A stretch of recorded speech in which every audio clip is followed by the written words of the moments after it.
Mga pangungusap sa pagbasa. 1. Ako ay may batang kapatid. 2. Mahilig akong magbasa ng libro. 3. Tuwing umaga kami ay nagdarasal. 4.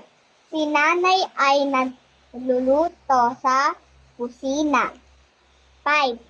Si tatay ay nagtatrabaho ng mabuti. 6. Ang aming pusa ay kulay puti. 7. Mahilig kami maglaro sa parke. 8. Dapat tayong maging magalang. 9. Linisin natin ang ating paligid. 10. Pagkatapos kumain, maghugas tayo ng kamay.